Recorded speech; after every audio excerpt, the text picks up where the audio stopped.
नमस्कार दोस्तों, welcome back to Rohit study. स्वागत है आप सभी का आपके अपने YouTube channel Rohit study hub में। तो गाइस, स्वागत है पुनः एक बार फिर से बैयर इंस्टीट्यूट ऑफ कंप्यूटर एजुकेशन के आपके अपने YouTube channel Rohit study hub में। तो फ्रेंड्स, सबसे पहले आप यहां पर आ जाइए। आज हम लोग प्रैक्टिस करने वाले हैं एमएस एक्सेल का। तो एमएस एक्सेल के अंतर्गत हम सबसे पहले चलते हैं माइक्रोसॉफ्ट एक्सेल, जो कि माइक्रोसॉफ्ट कंपनी के द्वारा बनाया गया एक पैकेज है, एक सॉफ्टवेयर है। तो इसके बारे में मैंने आप सभी लोगों को बताया था। इस माइक्रोसॉफ्ट एक्सेल में आपका रोअर कॉलम से मिलकर के बनी हुई समस्त प्रकार की स्टोरेज डिवाइस के रूप में, यहाँ पर स्टोरेज के रूप में डेटा सेव होता है। कोई भी जानकारी यहाँ पर जो होती है वो जानकारी आपकी किस में सेव होती है जाकर के, तो वो जाकर के डेटा रोअर कॉलम के रूप में यहाँ पर सेव होता है। ये जो खड़ी लाइन जो प्रदर्शित हो रही है, इनको क्या बोलेंगे हम लोग? कॉलम बोलेंगे। और जो आड़ी लाइन जो होती है, इनको बोलते हैं रो। तो रोअर कॉलम के प्रतिच्छेद से मिलकर जो मनी आकृति होती है उसको बोला जाता है सेल। क्या बोला जाता है? सेल बोला जाता है। यहाँ पर आपको विशेष रूप से ध्यान देना है। तो यहाँ पर आपका सबसे ऊपर रहता है क्विक एक्सेस टूलबार। इस क्विक एक्सेस टूलबार के बारे में मैंने आपको इससे पहले के प्रैक्टिकल में बता दिया था। फिर भी मैं आपको आज बताना चाहता हूँ कि जितने भी आपके 8 प्रकार के टैब दिए हुए हैं, इन सभी 8 प्रकार के टैबों के जो मुख्य मुख्य विकल्प जो होते हैं, उन विकल्पों को कहाँ पर रखा जाता है? इस क्विक एक्सेस टूलबार में रखा जाता है। आप यहाँ से इस मोर कमांड पर क्लिक करके भी आप यहाँ से कमांड क्या कर सकते हैं? आगे पीछे कर सकते हैं, कम या ज़्यादा जो भी कमांड को आपको ऐड कराना है वो कमांड आप यहाँ से ऐड करा सकते हैं, और उन कमांडों को यहाँ से आप रिमूव भी कर सकते हैं। तो फ्रेंड्स, इसके बाद मैं आपको बताने वाला हूँ, यहाँ पर देख सकते हैं बहुत सारे कमांड्स है। जिस कमांड को आपको क्लिक करना है तो यहाँ से आप रिमूव भी कर सकते हैं, या जिस कमांड को अगर ऐड करके रखना है तो आप उसको ऐड कमांड की सहायता से ऐड करके भी रख सकते हैं। उसके पश्चात होता है सबसे पहला फाइल मेन्यू। फाइल मेन्यू पर हम लोग क्लिक करते हैं। तो फाइल मेन्यू पर क्लिक करने के पश्चात आप देख सकते हैं, मैंने सबको बता दिया था आप सभी लोगों को कि ये आपका होता है जो नेम बॉक्स होता है, यहाँ पर आपका एड्रेस बॉक्स होता है। उसके पश्चात यहाँ पे आपकी ये जिस सेल पर हम काम कर रहे होते हैं उस सेल को एक्टिव सेल बोलते हैं। क्या बोलते हैं? एक्टिव सेल बोलते हैं। 3-4 प्रकार की मैंने एंट्री आपको बता दिया था, फिर से आपको एक बार और फिर से मैं बता दूंगा। तो चलिए यहाँ पे सबसे पहले बात करते हैं हम लोग किसी चीज़ को लिखने के लिए। तो हम कोई भी डेटा यहाँ पर जहाँ पर डेटा लिखेंगे तो वहाँ पर हम क्लिक करेंगे और डेटा को लिखना क्या करते हैं? प्रारंभ करते हैं। तो इस प्रकार से जिस सेल पर आप काम कर रहे हैं उस सेल को क्या बोलते हैं? एक्टिव सेल के नाम से जाना जाता है। उसके पश्चात अगर आपको सेलों को सिलेक्ट करना है तो आप इस प्रकार से माउस पॉइंटर को ड्रैग करते हुए सेलों को सिलेक्ट करो। तो जितनी सेल को हम सिलेक्ट करते हैं उसको हम सेल का रेंज बोलते हैं। क्या बोलते हैं? सेलों का रेंज बोलते हैं। सेलों को सिलेक्ट करने की जो हमारी विधि है, जितनी सेल हम सिलेक्ट करते हैं वे सभी सेल क्या कहलाती हैं? सेलों की रेंज कहलाती हैं। उसके पश्चात यहाँ पर आपको ध्यान देना है, तो आप किसी भी सेल पर क्लिक करके वहाँ एक साथ उन सारे प्रोग्रामों को क्या कर सकते हैं? जैसे मैंने यहाँ से Ctrl+A दबाकर भी सिलेक्ट कर सकता हूँ, डिलीट बटन दबाऊंगा तो पूरा का पूरा जो डेटा है वो पूरा का पूरा डेटा यहाँ से क्या हो जाएगा? डिलीट हो जाएगा, जैसे ही हम डिलीट बटन दबाएंगे तो फ्रेंड्स, यहाँ पर आप क्या करना है? किसी रो को कम ज़्यादा करना है तो आप रो के यहाँ पर जाएंगे टॉप पर, और उसके पश्चात देख सकते हैं आप अपने माउस पॉइंटर की सहायता से यहाँ से उनके पिक्सल को जो है उसकी चौड़ाई को कम या ज़्यादा कर सकते हैं। वैसे रो की हाइट को आप कम या ज़्यादा कर सकते हैं। तो इस प्रकार से देखिए आप पूरा का पूरा यहाँ से आप काम कर सकते हैं। सबसे पहले आप इसको क्लिक कीजिए। क्लिक करने के पश्चात हम यहाँ पर इसको देंगे ऑल बॉर्डर। ऑल बॉर्डर पर क्लिक करेंगे तो ये पूरा का पूरा क्या आ जाएगा? बॉर्डर में यहाँ पर देखिए निरूपित हो चुका है। चलिए, मैं एक एक स्टेप बाय स्टेप आपको संपूर्ण प्रैक्टिकल बताने तैयार हूं, तो आप सभी बने रहिए बस रोहित स्टडी हब के साथ। हमारी एमएस एक्सेल की जो क्लासेस है उसका दूसरा दिन एमएस एक्सेल की क्लासेस का। और अब तक अगर आप ऑनलाइन नहीं आए तो प्लीज़ ऑनलाइन आ जाइए। अगर आपने अब तक की वीडियो को लाइक नहीं किया है तो प्लीज़ एक लाइक जरूर कर दीजिएगा, और चैनल को अगर सब्सक्राइब नहीं किया है तो रेड वाले बटन पर सब्सक्राइब कर लीजिए उसको, और बेल नोटिफिकेशन ऑन कर लीजिए ताकि आने वाली समस्त प्रकार की अपडेट आपको मिल सके। क्योंकि मैं इस चैनल के माध्यम से आपको तमाम प्रकार की जानकारी प्रैक्टिकल से रिलेटेड और जितने भी प्रकार की आपकी भर्तियाँ हैं सभी से रिलेटेड जानकारी मैं आपको इस चैनल के माध्यम से प्रोवाइड करवाते रहता हूँ। तो दोस्तों, यहाँ सबसे पहले आपका होता है फाइल मेन्यू। ये मैंने आपको बता दिया कि देखिए यहाँ पर आपका रोअर कॉलम के रूप में जानकारी दी हुई रहती है। नीचे क्यों आएंगे तो आप यहाँ से शीट 1 पर हम काम कर रहे हैं, शीट 1 शीट 2 भी यहाँ से हम ले सकते हैं। तो शीट 1 शीट 2 यानी एक ही फाइल में या एक ही वर्क बुक में या एक ही बुक में अगर हम अलग अलग डेटा को स्टोर करके रखना चाहते हैं तो हम उसके लिए किसका इस्तेमाल करते हैं? तो यहाँ पर उसका इस्तेमाल होता है, यहाँ पर आपके सामने दिया हुआ है, उसको बोलते हैं हम लोग शीट 1 शीट 2। जो आपके सामने वर्क बुक दी हुई है पूरी पूरी, इस वर्क बुक में क्या रहता है? देखिए यहाँ पे ऊपर रेड कलर में पट्टी सो हो रही है, यहाँ पर बुक 1 के नाम से डेटा शो दिखा रहा है आपको। बुक 1 के नाम से यहाँ पर डेटा शो हो रहा है, सेव हो रहा है। तो प्रोडक्ट एक्टिव मतलब कि फाइल जो भी आप यहाँ पर काम कर रहे हैं तो यहाँ पर पूरा का पूरा डेटा आपको दिखाई दे रहा होगा। उसके पश्चात हम बात करने वाले हैं आगे फाइल मेन्यू की। तो सबसे पहले फाइल मेन्यू की बात करते हैं तो पहला विकल्प होता है यहाँ पर इन्फॉर्मेशन का। क्या होता है? इन्फॉर्मेशन पर क्लिक करके आप यहाँ देख सकते हैं अपनी जो फाइल के बारे में कि कौन सा विकल्प यहाँ पर शो हो रहा है। तो सबसे पहले यहाँ पर देख सकते हैं आप कि मुख्य रूप से यहाँ विकल्प जो दिया हुआ है आपका प्रोडक्ट मतलब कि आपका प्रोटेक्ट वर्कबुक, यानी कि वर्कबुक जो है प्रोटेक्ट वर्कबुक है, कोई भी व्यक्ति इसका उपयोग नहीं कर सकता। उसके बाद यहाँ पर विकल्प देखिए, यहाँ पे दिखाता भी जाता है कि कौन से यूजर अकाउंट में, तो रोहित नाम के यूजर अकाउंट में है। जैसे मेरे लैपटॉप पे मैंने काम कर रहा हूँ, यहाँ पर न्यू का विकल्प रहता है। न्यू का मतलब होता है नया पेज लेना। तो अगर हमको नई वर्कशीट अगर लेना है, नई अगर वर्कशीट अगर लेना है, ब्लैंक वर्कशीट अगर लेना है, तो उसको पूरा का पूरा हम वर्कशीट नहीं कहेंगे, क्योंकि वर्कशीट का मतलब होता है सिर्फ सिंगल शीट को लेना। और हम लोग अभी जो जिस वर्कशीट को लेते हैं तो वहाँ पर जो रहता है आपका क्या रहता है, पूरा का पूरा वर्क बुक होता है, जिसके अंतर्गत हम लोग नए वहाँ से नया बुक 1, बुक 2, बुक 3, बुक 4 ऐसे हम लोग यहाँ से पूरे बुक क्या कर सकते हैं, डाउनलोड कर सकते हैं। तो सबसे पहले इस ब्लैंक वर्कबुक पर आपको क्लिक करना होगा। जैसे आप ब्लैंक वर्कबुक पर क्लिक करते हैं तो आपके सामने इस नई देखिए वर्कबुक क्या हो चुकी है, ओपन हो चुकी है। मैं इसको कट कर देता हूँ। तो यहाँ पर आप देख सकते हैं इस फाइल पर फिर से जाइए, न्यू पर क्लिक करेंगे। न्यू पर क्लिक करने के पश्चात यहाँ पर आपकी बहुत सारी नई फाइल्स बनी हुई हैं। यहाँ से आप संपूर्ण प्रकार की फाइलों को क्या कर सकते हैं, ले सकते हैं। नई फाइलों को आपको यहाँ से लेने के लिए होता है न्यू विकल्प। तो देख सकते हैं यहाँ पर बिलिंग स्टेटमेंट हो गया। अगर आपको बिल बनाना है तो बिलिंग स्टेटमेंट के लिए यहाँ पर दिया हुआ है। उसके पश्चात यहाँ पर आपका ब्लड प्रेशर्स के लिए अगर बनाना है तो दिया हुआ है आपका एक्सपेंस, मतलब आपका रिपोर्ट अगर है तो उसके लिए यहाँ पर दिया हुआ है। उसके पश्चात आपका लोन के लिए अगर आपको बनाना है कोई भी प्रकार की जानकारी तो आप यहाँ से बना सकते हैं। वैसे ही तमाम प्रकार के आप यहाँ से न्यू चीज़ ले सकते हैं। अगर आपको ऊपर देखिए सर्च फॉर ऑनलाइन टेम्पल, अगर आप ऑनलाइन कोई जानकारी को सर्च करना चाहते हैं और आपके सिस्टम पर अगर इंटरनेट कनेक्ट है तो आप यहाँ से ऑनलाइन भी उस जानकारी को सर्च कर सकते हैं, जानकारी प्राप्त कर सकते हैं। अगला विकल्प होता है यहाँ पर ओपन का। ओपन का मतलब होता है किसी फाइल को ओपन करना। जब भी इसकी शॉर्टकट की क्या होती है, Ctrl+O, और न्यू की शॉर्टकट की क्या होती है, Ctrl+N। तो यहाँ ध्यान देना है, ओपन पर क्लिक करेंगे आप तो सबसे पहले होता है यहाँ पर रिसेंट वर्कबुक। रिसेंट वर्कबुक में यहाँ पर दिखाता है आपको कि आपने रिसेंटली अभी किन किन वर्कबुकों का इस्तेमाल किया है, रिसेंटली आपने किन वर्कबुकों को यहाँ से आपने डाउनलोड किया था। तो पहला यहाँ रिसेंट वर्कबुक के अंदर का देखिए, मैंने अभी जो भी यहाँ से जितने भी मेरे पास अगर मैंने जिन फाइलों को खोला था उनकी सूची यहाँ पर दिखा रहा है कि मैंने किन किन फाइलों को ओपन किया था। तो ओपन पर क्लिक करके आप अपने कंप्यूटर पर जाइए। कंप्यूटर पर जाने के पश्चात आपके पास जो भी फाइल रखी हुई, मानिए मेरे पास डेस्कटॉप पर ये फाइल रखी हुई है, तो यहाँ से आप कोई भी फाइल को अगर आप ओपन करना चाहते हैं तो उस फाइल को ओपन करने के लिए क्या होता है, आप Ctrl+O का भी प्रयोग कर सकते हैं। आप फाइल मेन्यू के अंतर्गत आकर के ओपन विकल्प का चयन करते हैं। ओपन विकल्प की सहायता से हम किसी भी जानकारी को ओपन कर सकते हैं। माइक्रोसॉफ्ट एक्सेल में ये बहुत ही महत्वपूर्ण विकल्प है। सभी प्रकार से विकल्प पाए जाते हैं। MS वर्ड में भी ये विकल्प पाया जाता है, MS पावर पॉइंट में भी ये विकल्प पाया जाता है। तो आपको याद रखना है, हम अभी MS एक्सेल के बारे में बात कर रहे हैं, MS एक्सेल को पढ़ रहे हैं। तो गाइज यहाँ पर आपका रहता है अगला सेव। सेव की बात करते हैं तो जानकारी को सेव करने के लिए होता है सेव। तो देख सकते हैं आप सेव पर मैंने जैसे ही क्लिक किया, तो इस सेव पर आप क्लिक करेंगे तो यहाँ पर आपके सामने सेव एस का डायलॉग बॉक्स खुल जाता है। मतलब हम किसी फाइल को अगर किसी दूसरे नाम से सेव करना चाहते हैं तो उसके लिए होता है सेव एस। अगर किसी फाइल को डायरेक्टली सेव करना चाहते हैं तो उसके लिए हम Ctrl+S बटन दबाते हैं, जो हमारे सामने कुछ इस प्रकार का इंटरफेस शो होता है। ठीक है, यहाँ पर सबसे पहले आपका पूछ रहा है आपको रिसेंटली फोल्डर कि आप किस डॉक्यूमेंट या फिर किस फोल्डर में आप सेव करना चाहते हो।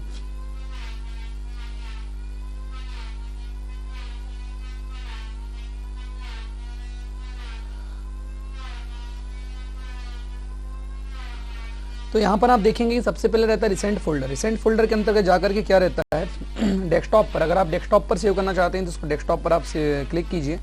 जैसे आप डेस्कटॉप पर क्लिक करेंगे तो आप देख सकते हैं यहाँ इसका नाम भी दिखा रहा होगा। फाइल नेम पर जाएंगे तो बुक 1 के नाम से इसका नाम दिखा रहा है। तो कहने का मतलब ये है कि अगर मान लीजिए इसका अगर कोई अगर नाम आप देना चाहते हैं तो ये नाम इसमें लिख सकते हैं। अगर आपको नाम अगर नहीं देना है तो आप book 1, book 2, book 3, book 4, book 5 के नाम से इस जानकारी को पूरा का पूरा वो ऑटोमेटिकली जानकारी जाकर के सेव होती है। नीचे आप आएंगे तो सेव एज टाइप पर क्लिक करेंगे तो यहाँ पर आप देखेंगे एक्सेल वर्कशीट लिखा हुआ है। इस पर क्लिक करने के पश्चात आप यहाँ PDF पर अगर क्लिक कर देंगे तो ये जो है आपका पूरा का पूरा PDF बनकर भी तैयार हो जाएगा। यानी PDF के रूप में भी आपको जानकारी सेव करना है तो यहाँ से पोर्टेबल डॉक्यूमेंट फॉर्मेट के रूप में जानकारी को सेव कर सकते हैं। PDF को पढ़ने के लिए आपके कंप्यूटर सिस्टम में PDF रीडर होना जरूरी होता है। एडोब PDF रीडर जो आपके PDF यानी पोर्टेबल डॉक्यूमेंट फॉर्मेट को पढ़ने का कार्य करता है, पोर्टेबल डॉक्यूमेंट फॉर्मेट को पढ़ता है, उसको बोलते हैं PDF रीडर। ठीक है, उसके बाद हम यहाँ पर आगे बढ़ते हैं। जब आप आगे बढ़ेंगे तो यहाँ पर अगला विकल्प आपका होता है, आप देख सकते हैं यहाँ पर आपका मतलब कि आपको ऑर्गेनाइज दिस फोल्डर, मतलब कि आपका कंटेंट्स दिया हुआ है। इसमें आपका विकल्प रहते हैं यहाँ पे दिस PC, उसके पश्चात डेस्कटॉप है, डॉक्यूमेंट है, डाउनलोड है, म्यूजिक है, पिक्चर, वीडियोस, वैसी local data drive C, D, E, F, यहाँ सभी कुछ आपके पर्सनल दिस PC के रूप में यहाँ दिखा रहा है। तो आप यहाँ से अपने पर्सनल कंप्यूटर में कहीं पर भी यानी local data drive C, D, E, F जहाँ पर भी आप अपनी जानकारी को सेव करना चाहते हैं, सबसे पहले आप वहाँ पर अपनी जानकारी को लेकर जाइए। जानकारी ले जाने के पश्चात आप यहाँ से क्या कर सकते हैं, इसको पूरा का पूरा नाम लिख करके सेव कर सकते हैं, पूरा का पूरा सेव करके रख सकते हैं। तो फ्रेंड्स ये आपको बिल्कुल याद रखना, यहाँ से किसी जानकारी को सेव कैसे।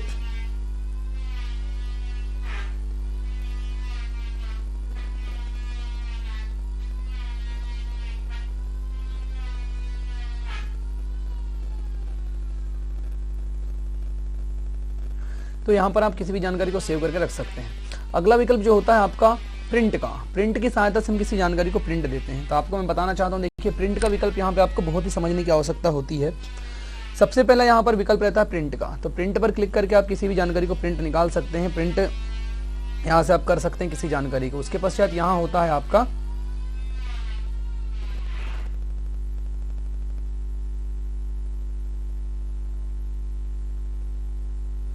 तो यहाँ से आपको प्रिंट निकालने के लिए रहता है नंबर ऑफ कॉपीज।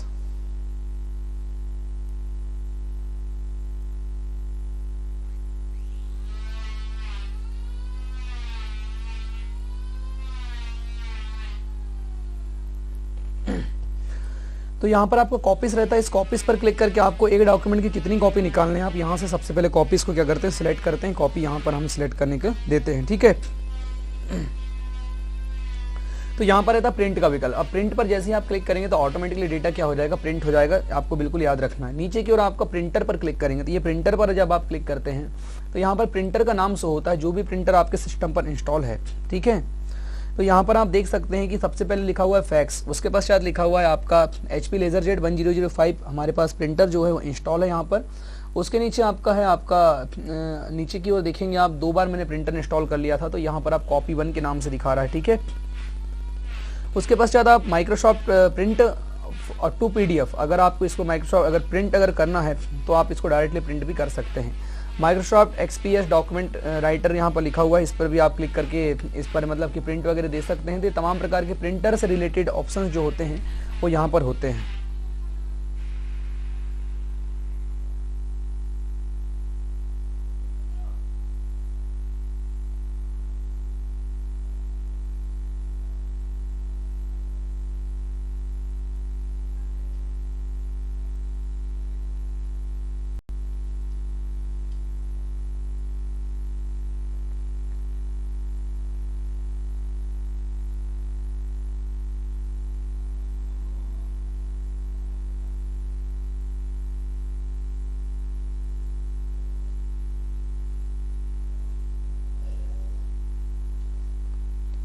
तो यहाँ पर आप देख सकते हैं इस प्रिंटर की सहायता से आप किसी भी जानकारी को प्रिंट करने के लिए जानकारी होती है। उसके पश्चात यहाँ पर अगला विकल्प रहता है सेटिंग्स का। देख सकते हैं यहाँ पर मैंने आपको थोड़ा बताया था, अभी मैं आपको एक ही जानकारी यहाँ पर डीपली रूप से दूंगा।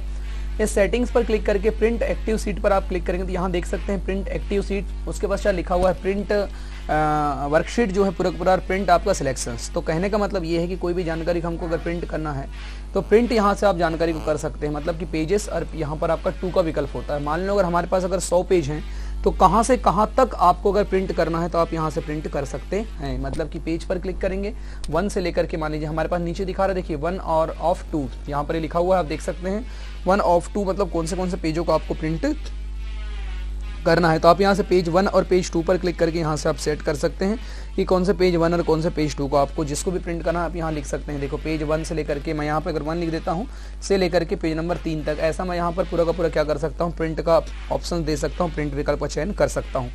फिर यहाँ अगला विकल्प होता है आपका कलेक्टेड। कलेक्टेड पर क्लिक करने का मतलब ये होता है कि 1 2 3 के रूप में आप कलेक्ट करना चाहते हैं या फिर अनकलेक्टेड यानी 1 1 1 2 2 2। मान लीजिए एक प्रिंटर की अगर प्रिंट की हम लोग अगर 5 कॉपी देना चाहते हैं तो आप सबसे पहले 1 बाय 1 निकालना चाहते हैं कि 2 बाय 2 निकालना चाहते हैं, तो ऐसा कलेक्ट हम लोग यहाँ से कर सकते हैं, ठीक है। तो आपको इस बात को याद रखना है, इस चीज़ को आपको याद रखना है।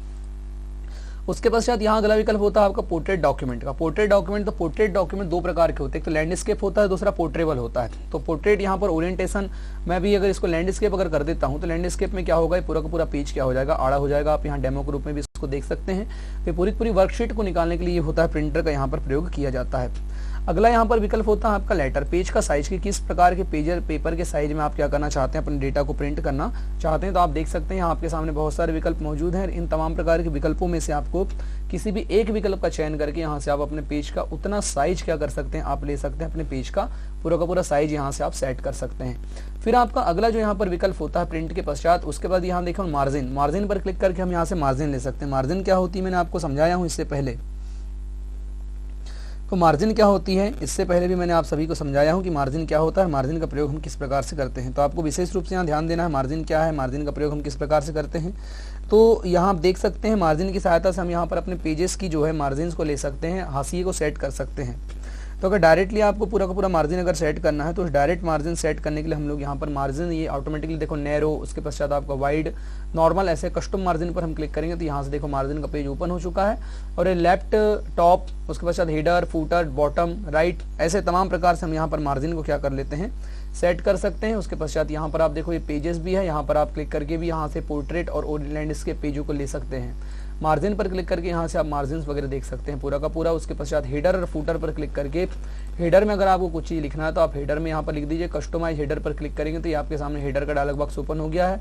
यहाँ पर लेफ्ट, सेंटर और राइट तीनों तरफ से क्लिक करके, तीनों जगह पर आप क्लिक करके एक्सेल में पूरा का पूरा डेटा को सेव कर सकते हैं। पूरा डेटा को यहाँ पर लिख सकते हैं, जो कि हेडर के रूप में डेटा जा करके ऊपर क्या हो जाएगा, स्टोर हो जाएगा। हेडर के रूप में डेटा क्या हो जाएगा, स्टोर हो जाएगा। ठीक है, उसके बाद यहाँ पर आपको देखना है, इसको मैं लिखने के पश्चात ओके कर सकता हूँ, इसको भी मैं ओके कर दूंगा। लेकिन यहाँ मार्जिन पर क्लिक करके आप यहाँ से हाशिए को क्या कर सकते हैं, सेट कर सकते हैं। हाशिया सेट करने का मतलब क्या होता है भाई, हाशिए का मतलब होता है आजू बाजू जो जगह छोड़ना है उन जगहों को छोड़ने के लिए किसका प्रयोग किया जाता है, हाशिए का।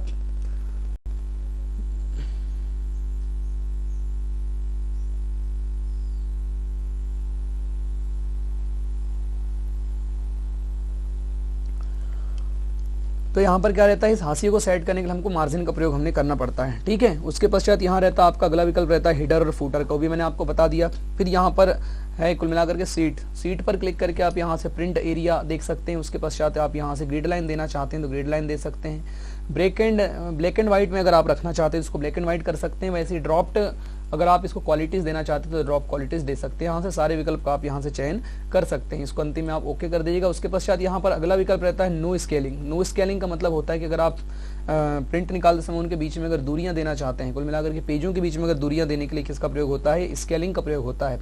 तो ये प्रिंट विकल्प की सहायता से हम लोग एक सब काम कर सकते हैं। किसमें हम अभी बात कर रहे हैं, MS एक्सेल की। किसकी बात कर रहे हैं, MS एक्सेल, जिसका एक्सटेंशन नेम होता है .EXL, मतलब कि EXL। और ध्यान दीजिएगा माइक्रोसॉफ्ट कंपनी ने सन 1975 में इसको बनाया था। मैं आपको बेसिकली जानकारी समझा रहा हूँ। तो यहाँ पर नीचे रहता पेज सेटअप। इस पेज सेटअप पर क्लिक करके भी वही चीज़ ओपन हो जाती है जो मैंने जस्ट थोड़ी देर पहले ओपन किया था। तो आप ये इसको बिल्कुल ध्यान रखिएगा, भूलना नहीं है आपको। फिर आपका अगला विकल्प होता है शेयर का। शेयर पर देखिए पूरा जब आप यहाँ से सेट कर लेंगे तो नीचे क्यों आएंगे तो यहाँ पर देखो ये आपका मार्जिन का विकल्प है। देखो शो मार्जिन पर मैं क्लिक करूंगा तो पूरी की पूरी मार्जिन इस पेज पर क्या होने लगी है, शो होने लगी। तो मैं यहाँ से इस मार्जिन पर क्लिक करके इनकी साइज को कम या ज़्यादा कर सकता हूँ। किस प्रकार से हमको मार्जिन सेट करना है वो पूरा का पूरा काम हम लोग इन मार्जिन की सहायता से करते हैं। अपने आप माउस पॉइंटर को लेकर के जाइए तो ये क्या हो जाएगा, प्लस के रूप में आपका माउस पॉइंटर बदल जाएगा। तो माउस पॉइंटर की सहायता से आप अपने मार्जिन को क्या कर सकते हैं, सेट कर सकते हैं, मार्जिन को बना करके रख सकते हैं। उसके बाद यहाँ पर आपके विकल्प होते हैं, नीचे की ओर भी आएंगे तो आप देखिए बॉटम मार्जिन से आपकी इन बॉटम मार्जिन को भी आपको क्या करना होगा, बॉटम मार्जिन को भी आप पूरा का पूरा सेट कर सकते हैं। पूरा का पूरा यहाँ से बॉटम मार्जिन लिख सकते हैं। उसके पश्चात आपका यहाँ पर नेक्स्ट विकल्प होता है, देख लीजिए यहाँ पे जितना सेट रहेगा उतना ही तक डेटा। देखिए मैंने इसको यहाँ पे खींच दिया तो डेटा यहाँ तक क्या आ चुका है।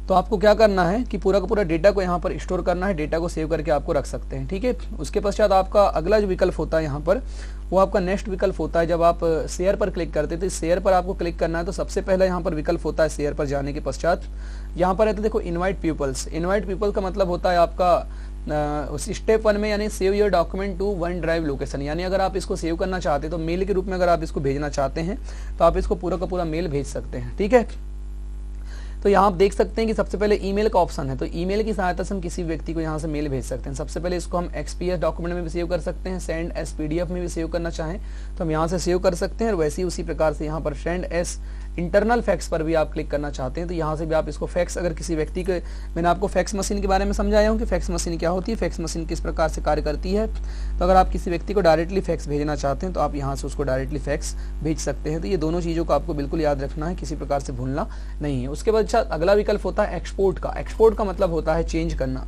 अभी जिस फॉर्मेट में डेटा है उसको किसी दूसरे फॉर्मेट में ले जाकर के डेटा को चेंज करना क्या कहलाता है, एक्सपोर्ट करना कहलाता है। तो create a PDF XPS document, कहने का मतलब ये है कि अगर हमारे पास अभी एक्सेल पर हम काम कर रहे थे और एक्सेल के डॉक्यूमेंट को अगर आपको PDF में सेव करना है, PDF में अगर आपको इसको कन्वर्ट करना है तो आप इसको पूरा का पूरा क्या कर लीजिए, PDF में आप बदल सकते हैं, PDF के रूप में कन्वर्ट कर सकते हैं। तो इसका मतलब होता है एक्सपोर्ट का मतलब होता है PDF के रूप में उस जानकारी को स्टोर करना या उस जानकारी को सेव करना। तो फ्रेंड्स यहाँ पर एक्सपोर्ट पर क्लिक करेंगे और उसके बाद क्रिएट PDF पर क्लिक करेंगे तो ये जो डॉक्यूमेंट है देखिए ऑटोमेटिकली सेव एज टाइप का यहाँ पे बदल चुका है PDF के रूप में। देखो नीचे आ चुका है PDF के रूप में। और यहाँ पर आपको क्या करना है, बुक 1 का अगर नाम बदलना है तो आप नाम बदल के इसको आप ओके पब्लिश कर देंगे तो क्या हो जाएगा, ऑटोमेटिकली पूरा डेटा जो है पीडीएफ के रूप में क्या हो जाएगा, सेव हो जाएगा। तो दोनों चीज़ों को आपको याद रखना, भूलना नहीं है।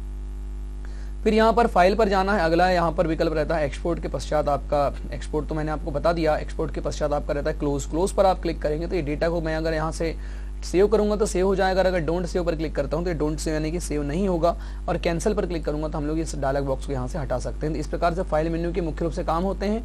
आगे आपका होता है अकाउंट। अकाउंट पर आप क्लिक करके देख सकते हैं अपना अकाउंट, अगर आप लॉगिन करना चाहते हैं तो माइक्रोसॉफ्ट ऑफिस में अपना अकाउंट पूरा का पूरा आप लॉगिन कर सकते हैं। उसके पश्चात नीचे आपका विकल्प होता है, जो अगला विकल्प है आपका यहाँ पर ऑप्शन का। ऑप्शन पर क्लिक करके आप यहाँ से कुछ ऑप्शंस अगर लेने हैं तो आप ले सकते हैं, जैसे जनरल हो गया, फॉर्मूला वगैरह हो गया। मैं अभी बताऊंगा आपको फॉर्मूले क्या हैं और फॉर्मूले का उपयोग हम लोग किस प्रकार से करते हैं। तो यहाँ पर आपको एक एक स्टेप बाय स्टेप सारा प्रैक्टिकल्स में बताऊंगा, तो आपको बिल्कुल ध्यान देना है।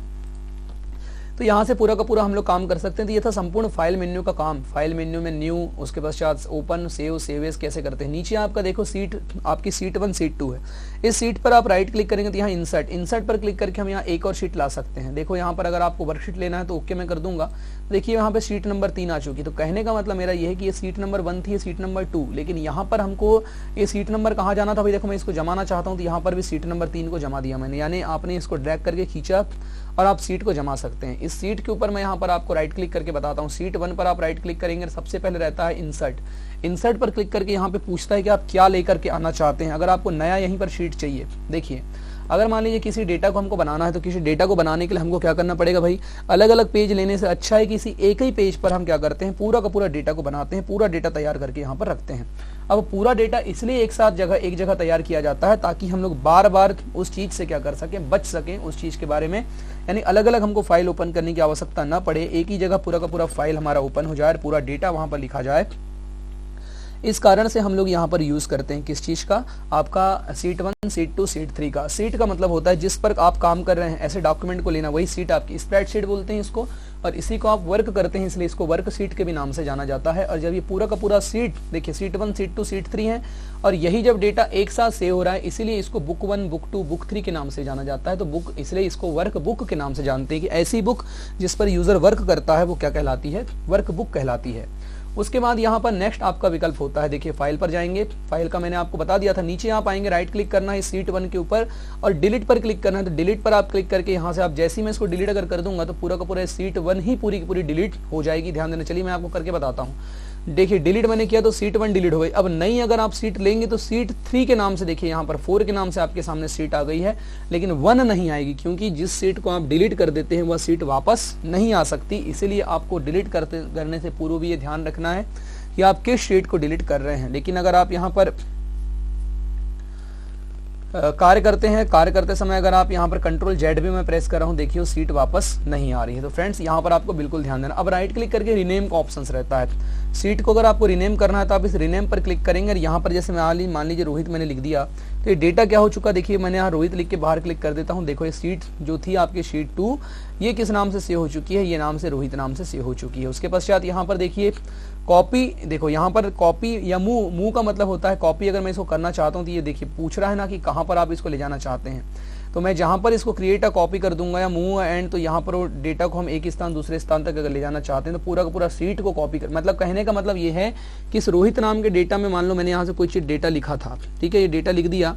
उसके पश्चात इसको मैंने राइट क्लिक किया और यहाँ से मैंने क्लिक किया मूव अ कॉपी पर। अब यहाँ से मैं इसको क्या करता हूँ, सीट नंबर 3 पर ले जाकर के क्या कर देता हूँ, ओके कर देता हूं। तो ये क्या होगा, पूरा का पूरा डेटा इस सीट नंबर 3 पर, मतलब कि हम लोग इसको कॉपी करने के लिए क्या करते हैं, सीट नंबर इसका प्रयोग किया जाता है कि अगर किसी डेटा को अगर आपको कॉपी करना है तो मान लो मैंने इसको क्या किया, मूव पर क्लिक किया, उसके पश्चात नीचे आना है, क्रिएट अ कॉपी पर क्लिक करना है, मैं यहाँ से 3rd पर क्लिक करके ओके कर देता हूँ। ये क्या हो जाएगा, देखो इसी की एक कॉपी बन के तैयार हो चुकी है। देखो ये भी रोहित है, यहाँ पर भी एक देखो रोहित 2 के नाम से बन करके तैयार हो चुका है। तो डेटा क्या होगा, यहाँ पर आप पूरा का पूरा डेटा किसके बाजू में ले जाना चाहते हैं ये पूछा था, तो मैंने वहाँ पर शीट 3 सिलेक्ट किया था। राइट क्लिक करके आपने क्या किया, यहाँ पर राइट क्लिक किया, उसके पश्चात मूव पर क्लिक किया, तो ये पूछ रहा है देखो बिफोर शीट, मतलब किसके साइड पर आप सीट को ले जाना चाहते हैं, तो उस जगह पर आप सीट को क्या कर सकते हैं, ले जा सकते हैं। तो नई सीट जोड़ने का फंडा जो है बहुत ही मुख्य रूप से यहाँ पर मैं आपको प्रैक्टिकल बता रहा हूँ, तो यहाँ पे आपको बिल्कुल याद रखना है। तो इजीली प्रैक्टिकल है। MS एक्सेल 2013 के बारे में मैं आपको बताने वाला हूं। तो MS एक्सेल 2013 के बारे में आपको बिल्कुल बेसिकली यहाँ पर प्रैक्टिकल्स अच्छे से करना है और अच्छे से यहाँ पर प्रैक्टिकल्स को ध्यान देना है।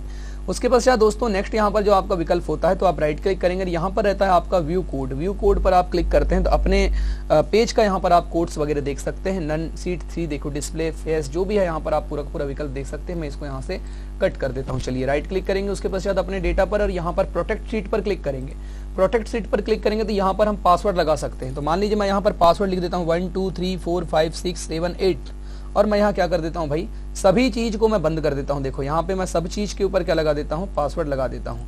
देखिए मैंने सारे ऑप्शंस पर यहाँ पर क्या कर देता हूँ, पासवर्ड लगा दे रहा हूँ। ठीक है, नीचे आना है, मैं जितने भी काम मैं यहाँ पे कर सकता हूँ सारे ऑप्शन शो हो रहे हैं, इनमें सब में मैंने ओके कर लिया और यहाँ पर पासवर्ड मैंने लगा कि इसको मैं ओके कर देता हूँ।